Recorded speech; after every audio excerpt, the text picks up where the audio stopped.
Welcome to the Nerd Party.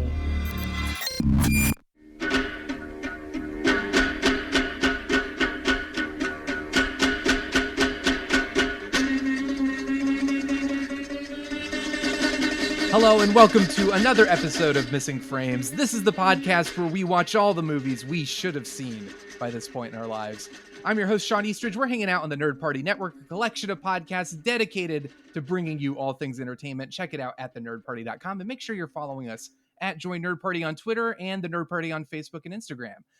I am so delighted at long last, really, this is what the world has been waiting for, bringing Brian Bitner from the Lessons from the Screenplay team back on the show after, what has it been? Like, it's been a year at least. At least, something like that, yeah. We did Titanic initially. That was our first episode. Mm-hmm. And then you showed me, that was me showing you, and then you showed me being there, which was great. And we're back again. So we are going to be doing, I tried to do this with Trisha, and she wouldn't go for it because it was Christmas time. And she's like, well, I need you to see the 90s Little Women. And I was like, well, no. I want to, with you guys, what we've done is, first and foremost, I went with your co-hosts, Michael and Trisha and Alex, and I introduced you all to some of my favorite movies. And then we flipped it, and you guys introduced me to some of your favorite movies.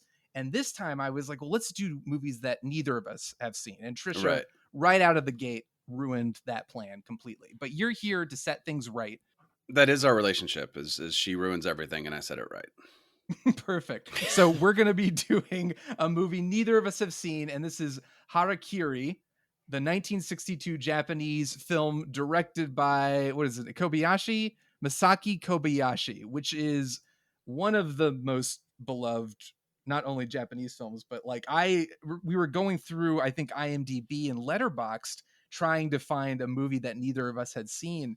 And this is not only in IMDb's top 250, but this is, I think, like in the top 5 highest rated Letterboxd films, and it's like IMDb top 50 too, like not 250, right? But top 50. Yeah.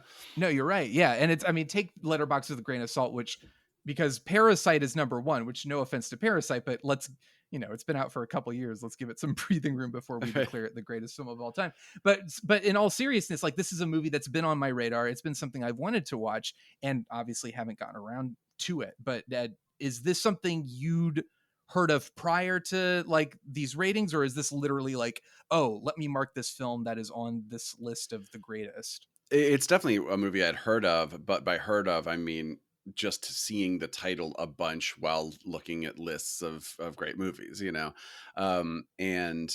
yeah, I sort of, I'll take any top 100 list or whatever with a grain of salt, but what I like to do is sort of compare them. So I have on Letterboxd, I follow like 4 or 5 different lists, and then I kind of look and see what's on every list, what's really high on every list, especially ones that I've never heard of or that I kind of have not really, people my age aren't watching because it's some, Truffaut film from, whenever.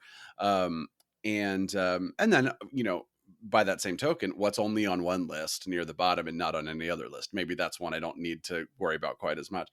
And obviously it's totally subjective what movies I'm going to like or care about versus what's there. But I think there is sort of a film scholar kind of brain that makes you go, well, I should see all of, X kind of movie or all of movies from this list or take any one filmmaker and kind of choose their top 3 movies and see those movies. Which, on that note, a couple of years ago in 2019, I think, this movie club that I follow, they screen 35 millimeter movies in Los Angeles, and they did a year of Kurosawa, basically.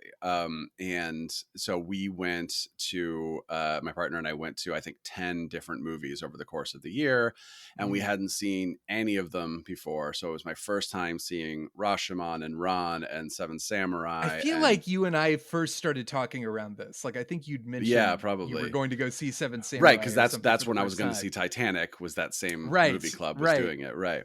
And then Ikiru, which became one of my favorite movies of all time, and High and Low. So one, I got to know a little bit about Japanese cinema from this time, so we are talking about a movie who is not which is not made by Kurosawa, but it is a samurai movie. It is from the 60s. It does star Tatsuya Nakadai, who is one of Kurosawa's, like, he had Toshiro Mifune and Tatsuya Nakadai as like his two main go-to guys. And there's a few other a few others who would come and go and be in lots of his movies and stuff, but those were the two kind of stars that he had throughout his career.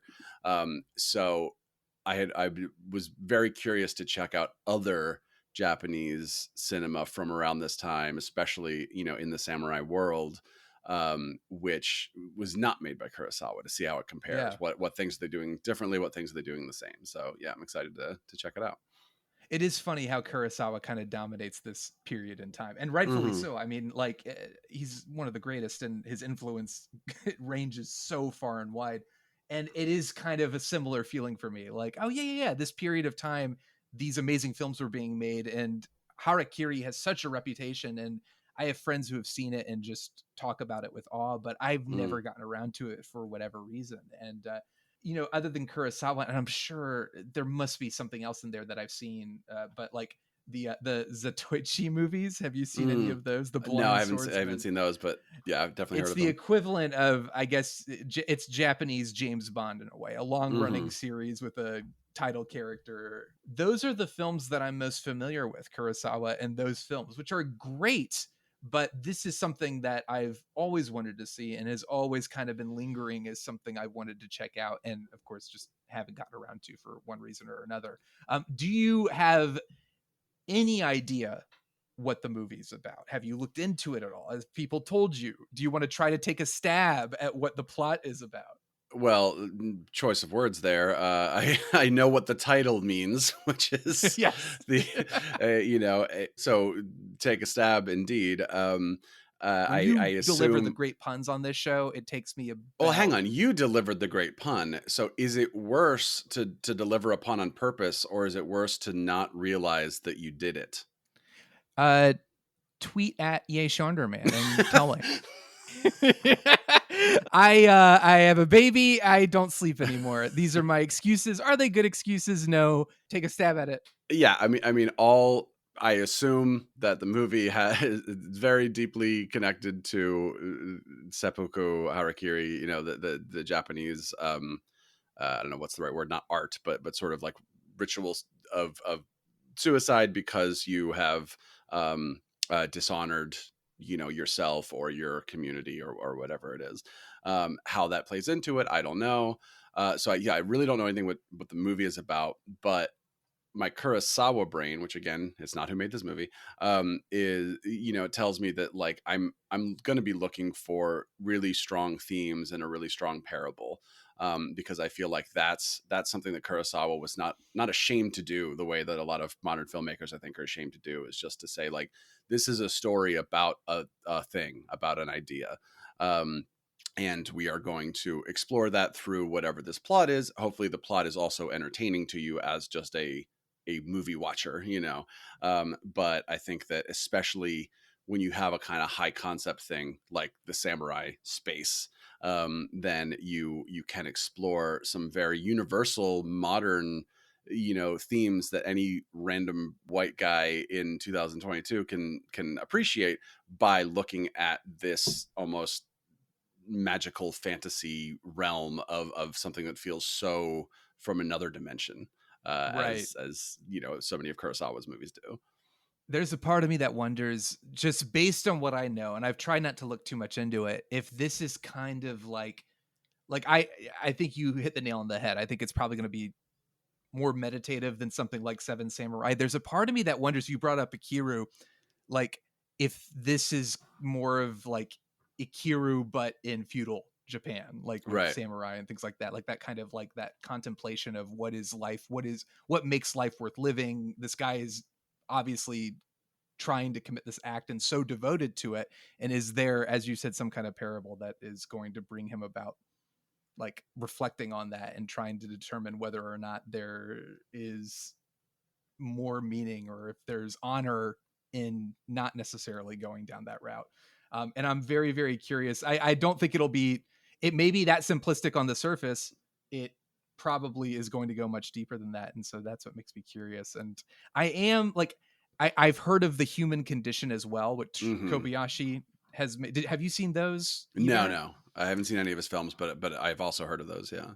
I hear those are fantastic as well. So I'm very curious to see in terms of like Kurosawa was always like, it wasn't that he, films like Ikiru were, all his films are entertaining, but some are obviously more contemplative and a little bit slower paced. And I get a vibe from this that this is not going to necessarily be like action heavy. So I'll be surprised, pleasantly surprised, I guess, if there is like maybe something that is an equivalent to some of the action Kurosawa staged in his more fast-paced films. But there's a part of me that expects this to be a little bit more reflective and a little bit more like, okay, sit up and pay attention because you're going to want to sit with this. It's going to be a little bit more of a tone poem than anything else. Yeah, I definitely think just based on the title alone that it's not going to be like Yeah. a fun Yojimbo Sanjuro type romp, But yeah, real quick, you do raise a good point about Kurosawa, sort of as a sliding scale of how much do I want to focus on really living in this theme, like Ikiru, versus the other end of the spectrum, which like a Yojimbo or Sanjuro, which is like we're just gonna have a good time. We might explore some theme Exactly. while we're here, and then I think that some of the Kurosawa movies that are the most renowned are kind of somewhere in the middle, which is like the Throne of Blood and the Seven Samurai and Rashomon, which are like we're kind of doing both. We're gonna have a good time. We're gonna entertain you. We're gonna give you some action, but we are also really kind of meditating on a theme. So it'll be interesting to see sort of on that sliding scale where the Harakiri falls. Harakiri falls, and again, it's probably not going to be a fun romp, but will it be will it be sort of like a action theme blend, or will it be more of like a contemplative, slow drama? And that's where I just have no idea. And there's a part of me too that wonders because in every era there are filmmakers who are all kind of rising up at the same time and not necessarily competing directly with each other, but they're almost in conversation with each other. Yeah. So I'd be curious once we've watched the movie and I'm able to look a little bit more into its production and its history and things like that. Like, Kurosawa was like the guy making movies, and especially like he'd kind of cornered the market of Japanese cinema. Is there a sense of rebellion against that style? Is there a sense of embracing it or honoring it? Like, that's what I'm curious about, is how are these filmmakers speaking to each other? And specifically, since this is 1962, it's post Seven Samurai. I guess it's right around Yojimbo. I don't remember exactly when Yojimbo was released, but I'm curious to see how this might have been affected or affected the work of Kurosawa and other Japanese filmmakers around this time. Yeah, I'll be interested to sort of do some research after I've seen it and kind of see where it falls. I was just thinking the equivalent would be like if an alien came to the planet and was like, I was like, oh, I just heard about these Scorsese movies. So I've been watching all these Scorsese movies, and I like this sort of mob thing, whatever. It seems like that would be like an alien well worth hanging out with, like an alien invasion. And they come out and everyone's terrified. And they're like, do you guys have any Scorsese movies? And it's like, okay, I think we're going to get along. Right. But if like that was their thing, with like, oh, like he's the mob guy. So I've watched all the Scorsese movies and like, that's the mob thing. And then someone's like, hey, have you heard of the Godfather movies?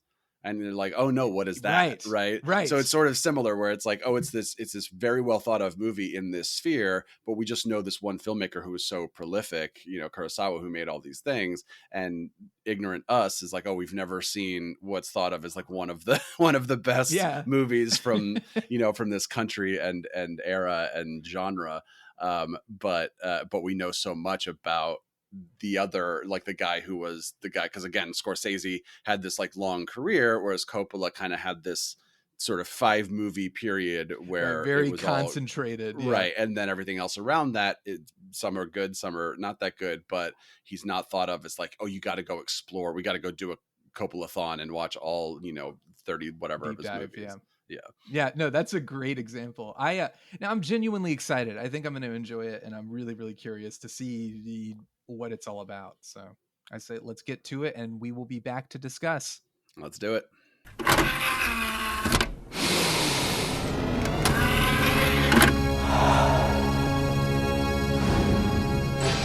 Now available to own on video cassette. All right, we're back. Brian, how do you feel about Harakiri? I feel really good about it. I loved it. It was sort of everything I wanted from this, again, my only experience with this era of Japanese filmmaking is Kurosawa.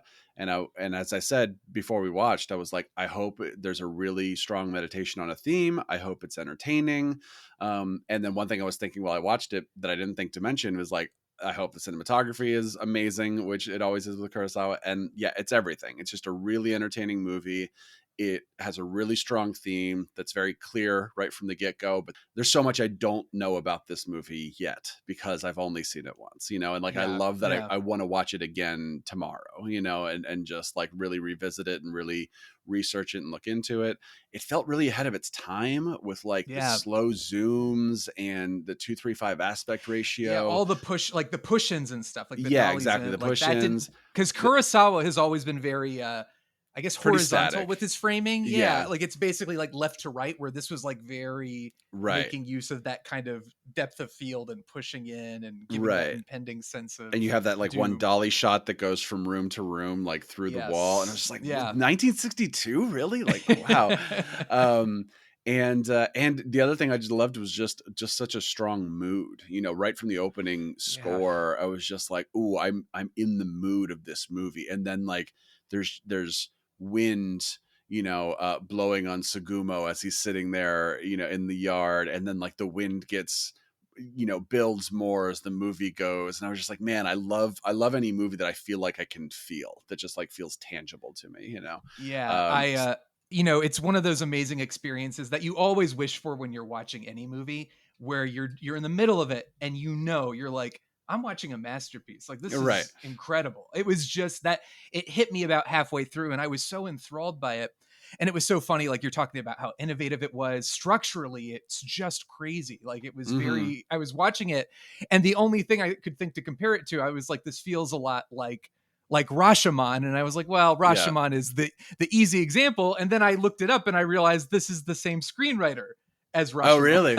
Yeah, it's what is his name? It's Shinobu Hashimoto. So he wrote Rashomon as well as other. I think he helped Kurosawa write Seven Samurai and other Kurosawa films. But it was just, there was that moment where it was like, well, of course, this has a very similar feel, where it's like Rashomon is so focused on perspectives and not truths. It's like everyone has a subjective point of view that's going to tell this story. Right. This film is touching on truth. Like nobody is necessarily skewing the truth, or at least we're not being led to believe that.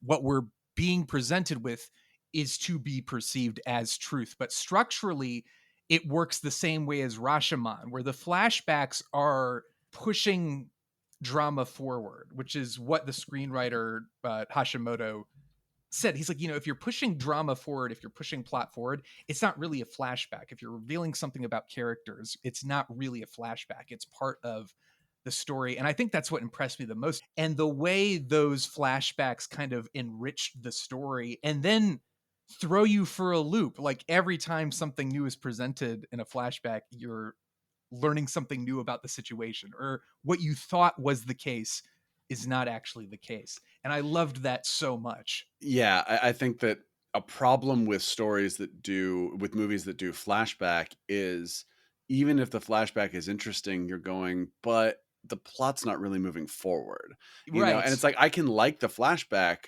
and I can find that story interesting, but I kind of am just waiting to see what happens next in the main plot. This is a movie where the flashbacks are the main plot, and that becomes more and more clear as you follow the movie. Did you ever see Hero, the 2002 film with Jet Li? Yeah, it's been years and I loved it, but yeah, I only saw it once, way back in probably 2004 or 5. But I remember so clearly the sort of meta plot of that movie, which is that he goes and he is talking to this, again, I don't even know, I have seen the movie in so long that I don't remember who the guy is, but like some sort of clan leader, kind of like Saito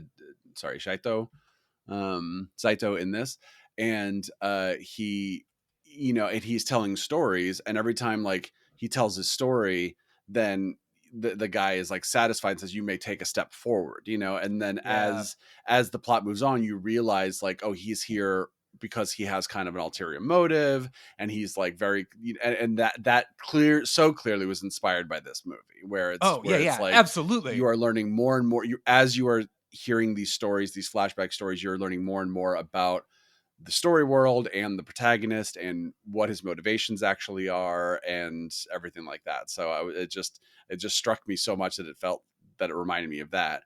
But as you said, Rashomon, obviously another one where it's sort of like the entire movie, the entire like frame of the movie is people in a small space telling stories to each other. And Exactly. but then like that can feel so epic based on what the stories are and based on how they all come together by the end.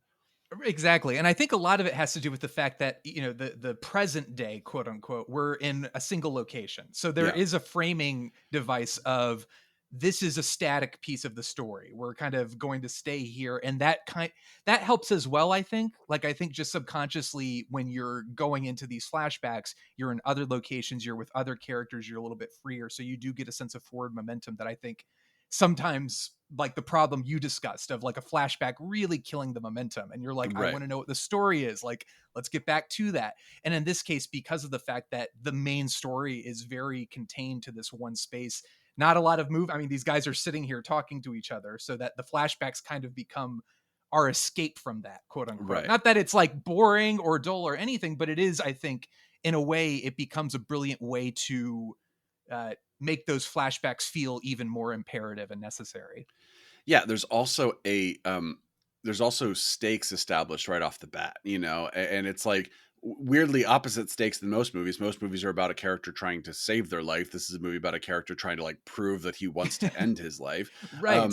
But that gets us in this very primal like place where we are very concerned with like this plot device basically of I've this character's shown up to do this thing, but then it's like, are you telling the truth? Are you really doing this? Let me tell you a story about a guy who was here recently, and we think he was full of it, and here's what happened to him.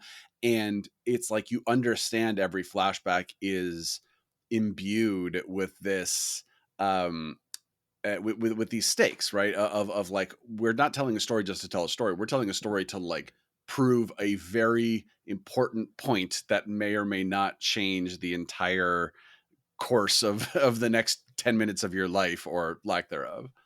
Yeah. And I think, especially as you were saying, like the stakes, it becomes so clear because we as the audience are obviously, Harakiri is a Japanese tradition, and maybe Japanese culture is much more familiar with that. But as a general audience member sitting down and somebody who doesn't understand, they very clearly spell it out. Like, here's what it is.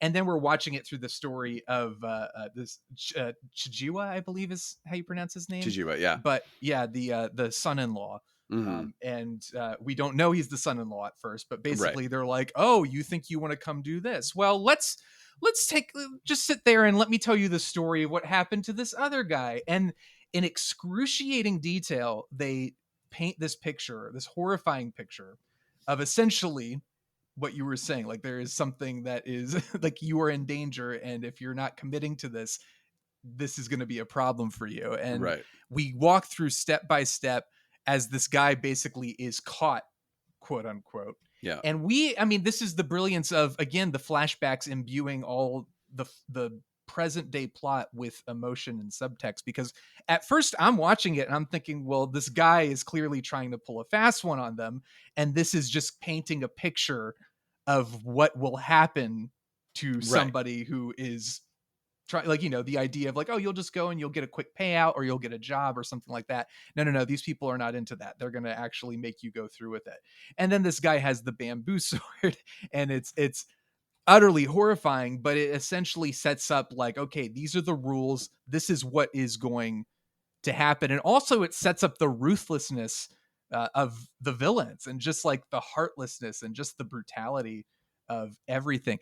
That sequence, I mean, this is 1962. I don't know what you could compare it to today, but like, I am stunned because it still feels, and when the sequence I'm talking about is the bamboo Harakiri scene, which is so brutal.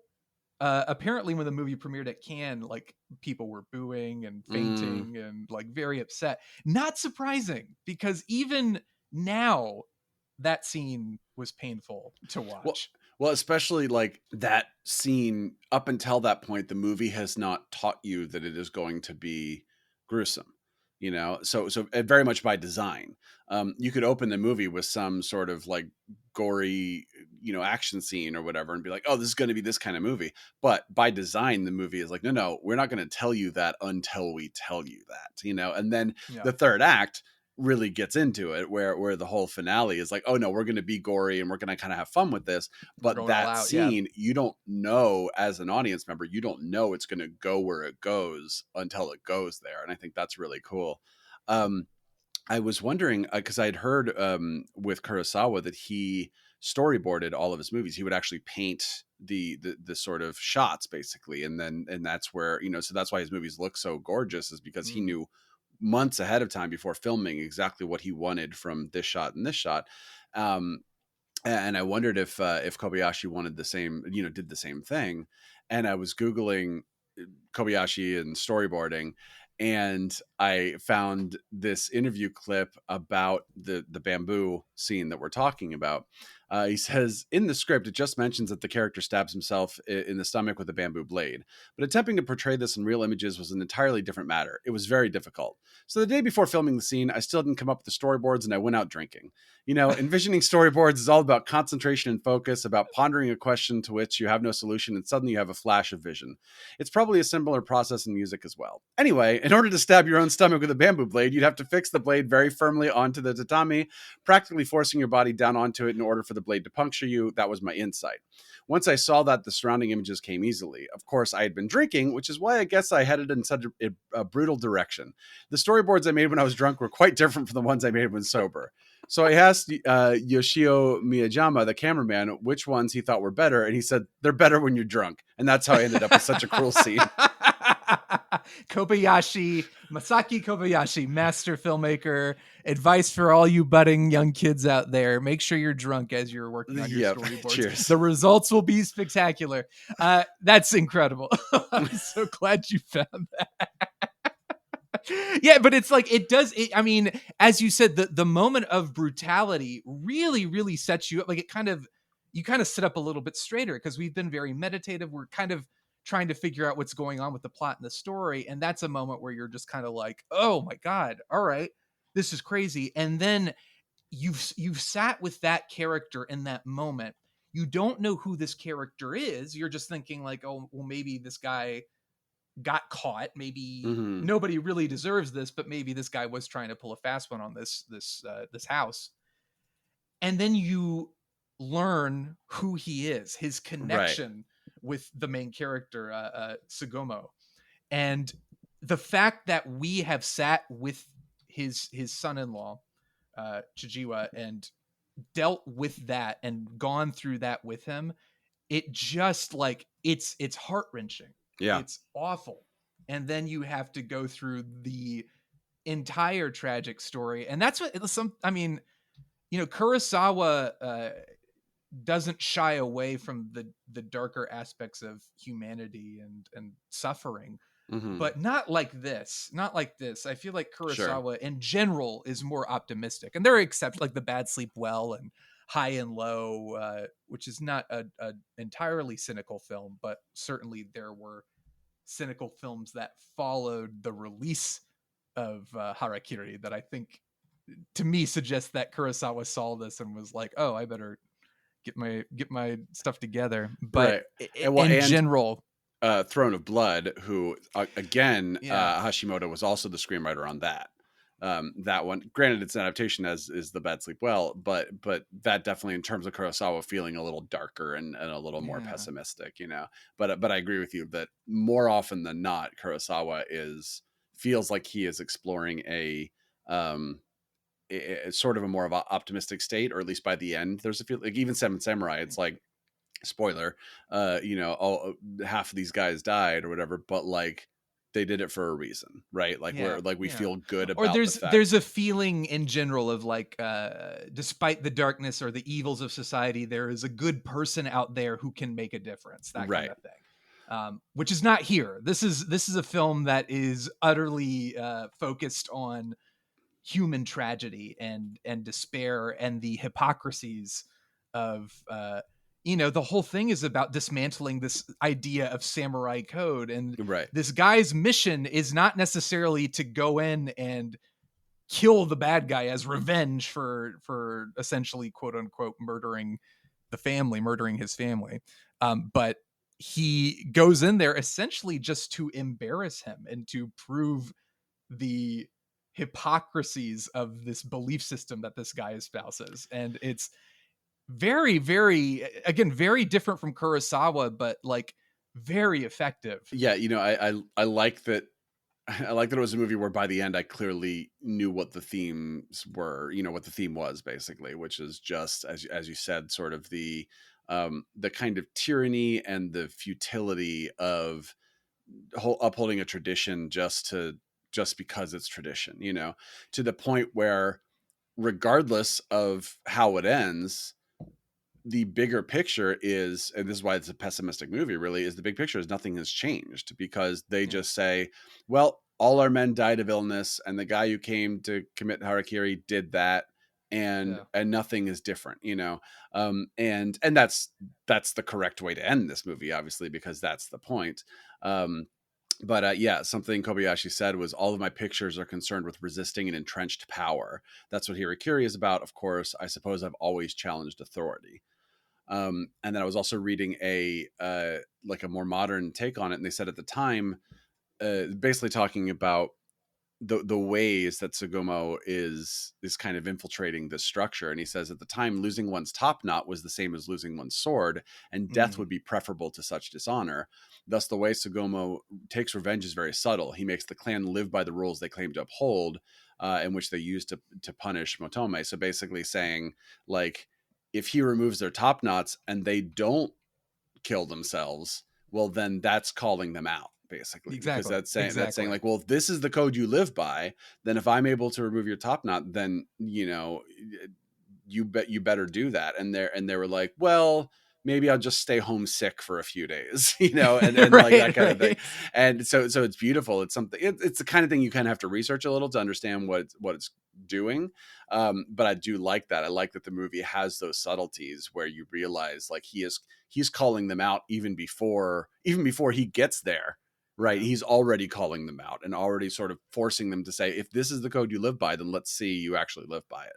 And if you need something to cling to in this kind of, I mean, the movie is brutal and it's very despairing, but if you need something to cling to as far as like any kind of beacon of hope, it's that he did essentially, this guy, even though he sacrifices himself, he takes out a few guys, but essentially it's a doomed mission. It's a suicide mission. It always was in the first place, but he does have the victory in that regard. His whole thing was like, I just want to be with my daughter and my son and my grandson, and that's it. And I don't care what, like, I just want to be here. And also I want to mess you guys up real bad. I want to show you guys something that at the core you won't be able to forget, even though history books won't remember it.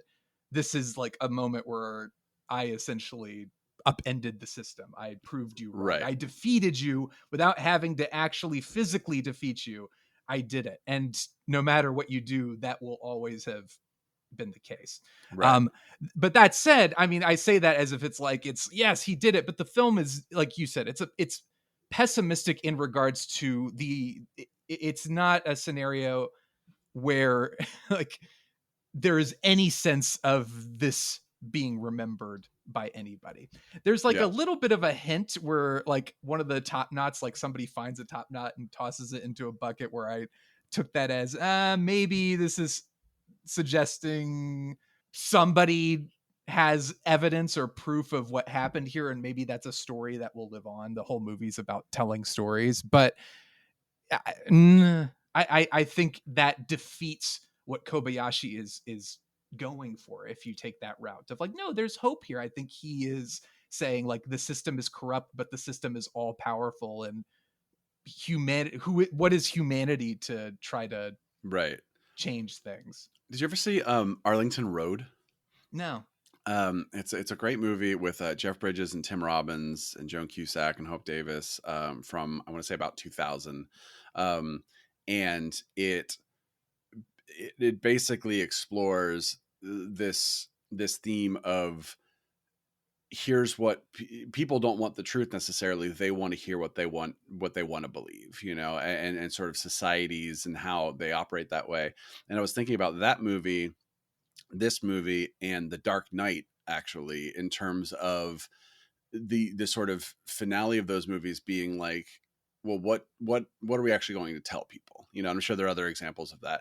And this is almost like a reverse Dark Knight, where the Dark Knight is like, we're going to tell them that I'm the bad guy because that's better than telling them who the real bad guy is.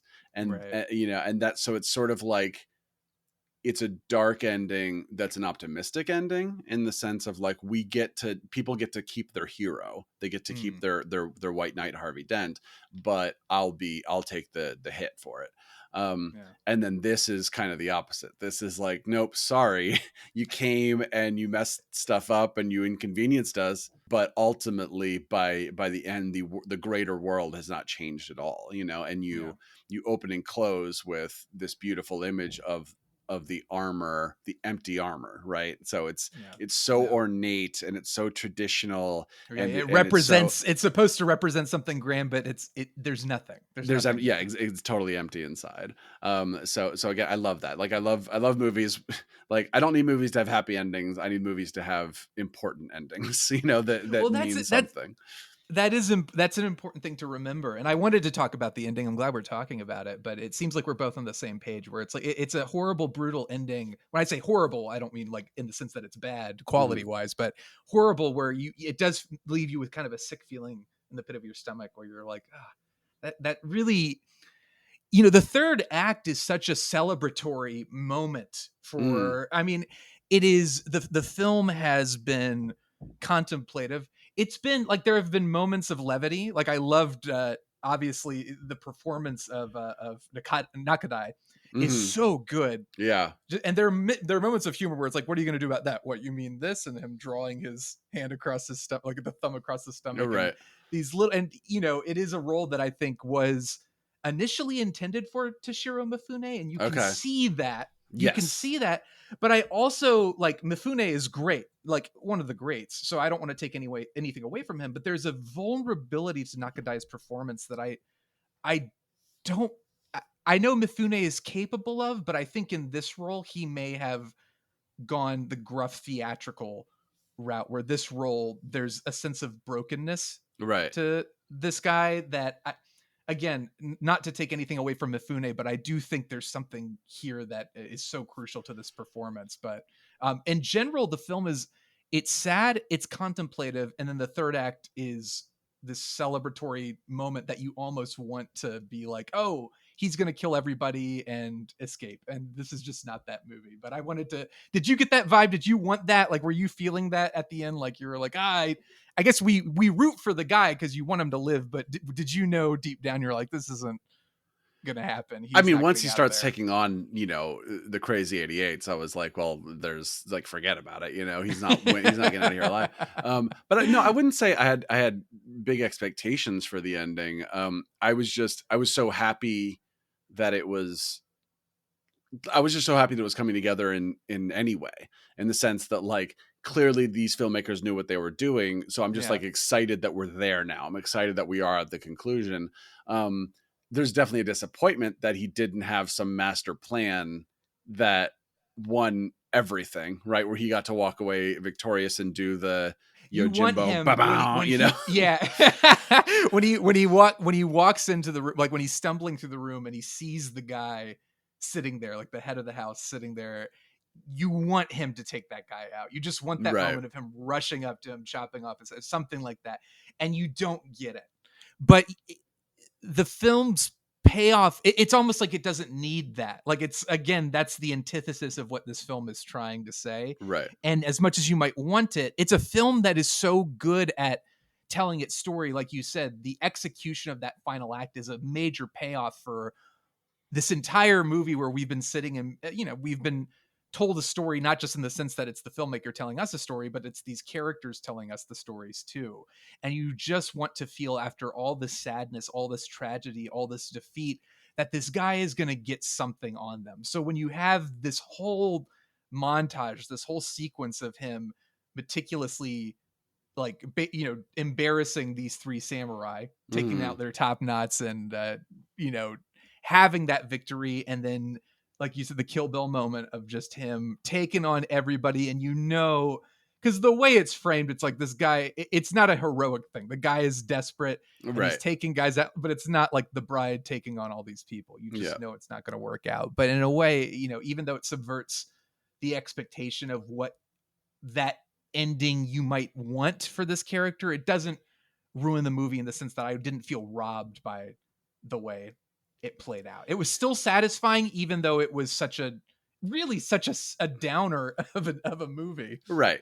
Yeah. I mean, there are two reasons you are satisfied by the ending of a movie. You're either satisfied because the protagonist, the characters, they got what they wanted and that makes you happy, or you're satisfied because regardless of whether or not the protagonist got what you want, you as a film watcher are satisfied because you understand thematically what the film was trying to say. No Country for Old Men, or this, or plenty of other examples. Like, you don't have to, it doesn't have to be a happy ending for you as the film watcher to go, man, you did it. Like, you proved your point with this unhappy ending, but like, I am satisfied watching it because I get exactly why you did everything that you did. Yeah, and I thought it was, I wanted to look it up because we talked about it a bit, like, how did Kurosawa and Kobayashi, like, did they have any actual interactions? What was that sense? Was there a sense of rivalry there? And it sounds like something, like it was like a playful rivalry in a way, but at the time, as we discussed, this was the year after Yojimbo came out, and then Sanjuro came out, I think, the same year as this film. But it was clear, like, Yojimbo is entertainment. Like, it's fun. Right. It is, some people see it as more frivolous as far as Kurosawa's filmography goes, but it's a great movie and it's a fun movie. And I think Kobayashi went into Harakiri specifically. He said, the quote was, he wanted to challenge Kurosawa because he saw Yojimbo and was saying, oh, so he's doing that. He's doing the more crowd pleasing, kind of tongue in cheek, black humor. I want to make this deadly, deadly serious movie that's the opposite of that tone. And it is fun. Like, I just was like, well, let me see where Kurosawa went after 1962, the year that Harakiri was made. And you have 1963, he did High and Low, and then Redbeard, which I don't know if you've seen, but that was a couple years later, and that's very slow, very contemplative. And then after that, it was 5 years until he made his next movie, which is I'm gonna butcher this, Desukaden. I can't say that. Desukaden. I'm gonna stop trying because I'm just embarrassing. But I know the movie myself. you're talking about. you know what I'm talking about. Yeah. But this is all to say, like, if you wanted to look for how did Kurosawa take this, there's certainly a sense you could make the argument based on the films that followed. They're much more cynical, like High and Low, Redbeard, all these films, Kagamusha, Ron, like, these are dark, dark movies. You get the sense that maybe there was, like, oh, I was doing this kind of more entertaining, frivolous samurai film that's, fun and great, but not like deadly serious, not like exposing something about humanity in the same way that Harakiri was.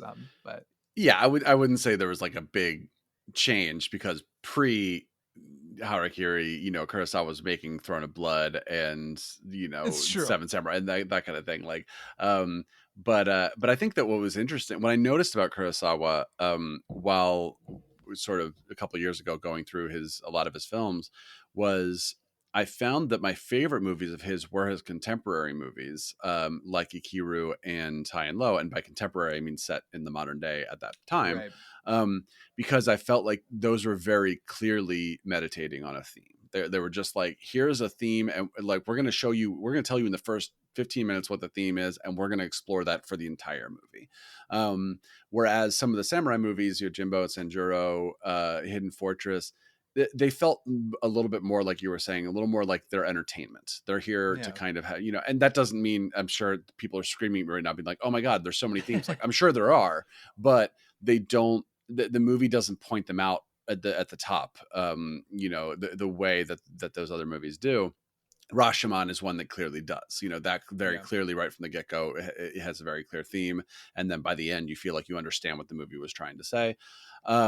But I think that why I like Harakiri so much is because it felt like it was doing everything. It felt like it was being an entertaining samurai movie and being like Ikiru or High and Low, sort of saying like, or Rashomon, we are going to kind of explore a theme. We're going to tell you what it is pretty early on. And then we're going to meditate on that for this entire movie, but we're also going to have a lot of fun along the way. And that was great. I'm really curious to check out Kobayashi's other movies. Like, I think this is same. absolutely, this is something where I'm like, oh yeah, this guy has been a major missing frame in my life. Like Samurai Rebellion, which I'd heard of, and I know Mifune's in that. Right. Kwaidan, which I think is like a horror movie, not quite a horror movie, but it's like his first color film. Ghosts, like short stories about ghosts and stuff. I mean, I'm all up for it. And then of course the Human Condition, and just talking about like the letterboxed rankings for these films. And I think the Human Condition and this film Harakiri, as we discussed, they're both in the top 10 highest rated letterbox films. I don't have the list in front of me, but these are, after watching this, I am so curious to dive into these others and really look at it. I know Human Condition is like there are 3 of them, and each one is like 3 hours long. Yeah. But hey, and it's like Lord of the Rings. It's considered like one film in 3 parts.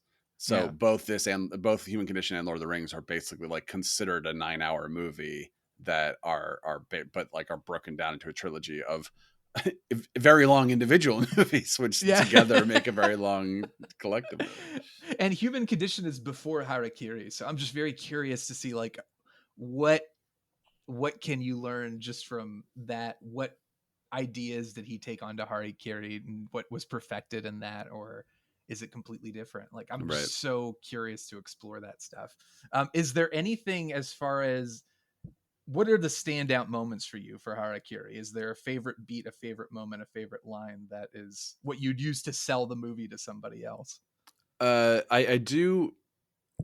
Yeah, I mean, standout moments, I would say it's certainly the bamboo Harakiri, just because, it does so much. Like it does a sort of like, it's entertaining in the sense of like you're on the edge of your seat. Yeah.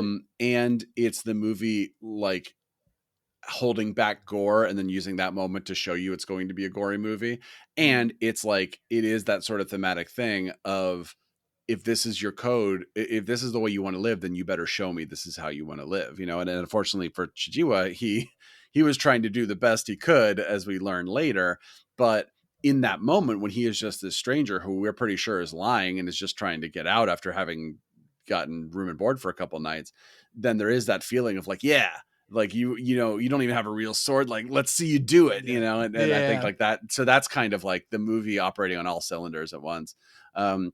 And then I don't remember specific lines, but I do think a lot of the like restatement of the theme in the third act about the samurai code being a facade and all that kind of stuff. Like, there were just some really lovely lines there that again feel universal. They feel like anybody, whether it's political arguments in 2022 or whatever, like you can say one of those lines to them and be like, oh, you think that is your code? Okay, then what about X, Y, and Z, And then one other thing I wanted to say, which was just not really a moment, but was, as you mentioned, Tetsuya Nakadai's performance, because it's interesting to see both him and Mifune to sort of have gotten to know them over the course of the films that I've seen them in. Because Mifune, the first few films I saw him in, Rashomon and Seven Samurai, he's like the crazy guy, and then even in Yojimbo and Sanjuro, he's like the cool guy.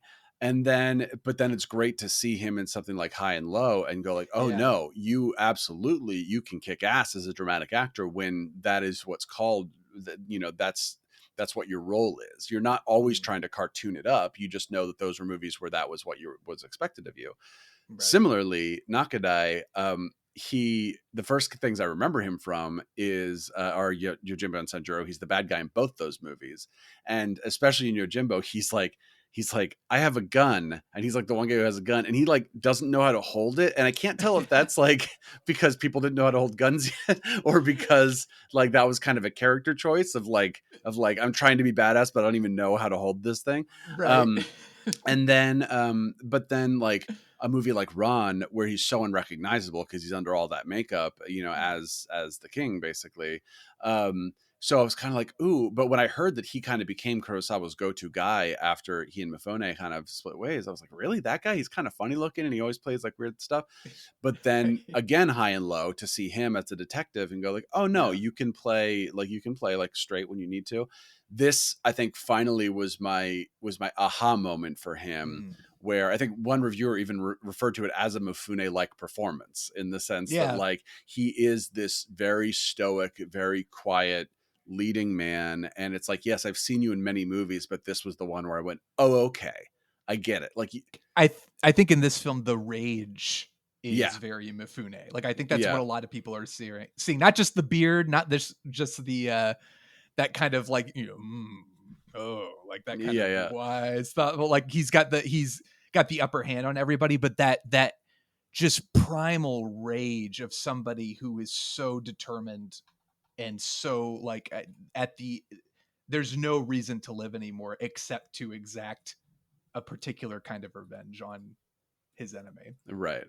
And then I didn't mention in the first half, but Takashi Shimura is the lead in Nikiru and is in a whole bunch of Kurosawa movies. Like he's someone where right off the bat I was like, oh, I love you so much, I want to see you in everything. Whereas both Mifune and Nakadai was like a little bit of like, okay, you're good at this one thing, but can you do it? So it was nice for Mifune, and then now finally with Nakadai to be like, okay, you really can do everything. Like you can do whatever is asked of you. You just know the different movies ask a different thing of you, and you know when to hold back and when not to hold back.